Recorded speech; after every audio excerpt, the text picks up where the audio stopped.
Common sense. We either describe people as having it or not having it. But what do we really know about common sense? Over the next few moments, I will tell you about the man with the most common sense, and how he used it to inspire a world that was lost in its turmoil. America, the New World, was under the rule of Great Britain. However, American citizens did not like the conditions they lived in. This sparked riots, including the Boston Tea Party. The colonists needed a match to strike fire into their hearts, and they would soon get one that would cause what would be known as the American Revolution. His name was Thomas Paine, and he grew up in England, under an Anglican mother and a Quaker father. Paine also spent his early adulthood in England.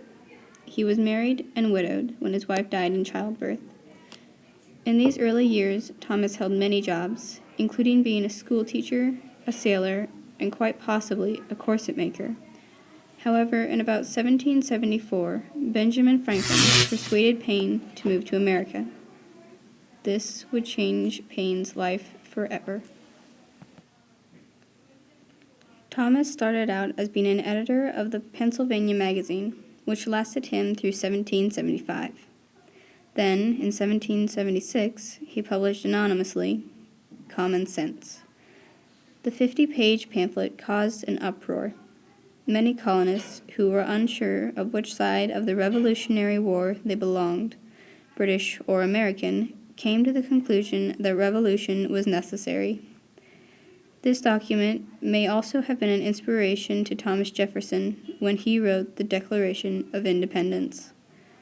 The pamphlet sold about 500,000 copies and included many persuasive passages, such as, "After matters are made up, as it is called, can there be any doubt but the whole power of the crown will be exerted to keep this continent as low and humble as possible. Instead of going forward, we shall go backward, or be perpetually quarreling or ridiculously petitioning. We are already greater than the king wishes us to be, and will he not hereafter endeavor to make us less?" Later claiming the work of art, Common Sense was Paine's biggest accomplishment and what he is most famous for.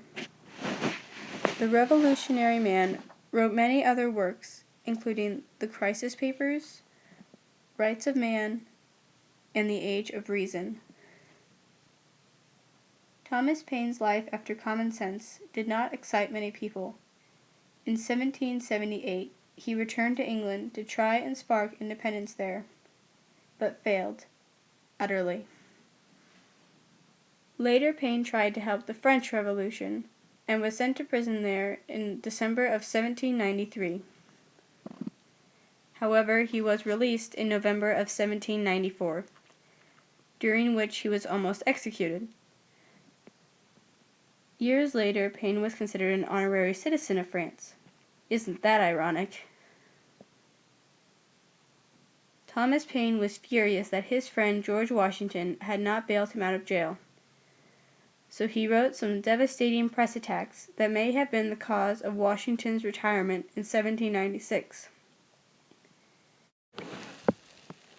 Around 1802 or 1803, Paine returned to America. However, he found most of his work and legacy had been forgotten. It wasn't until his death in 1809 that his name was in the papers again. "He had lived long, did some good and much harm," was the heading of his obituary. Almost a century passed before Thomas Paine's name appeared in the papers again. This time the press viewed him as a true revolutionary. This opinion has stuck with society and been almost forgotten, which is unfortunate because without his works, America could quite possibly be under the rule of Queen Elizabeth, making America, well, not America.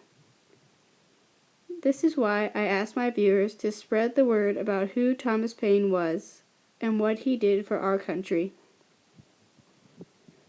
For I would not like to be under British rule, which is why I will never forget the man with the most persuasive abilities, the most rebellion, the most common sense.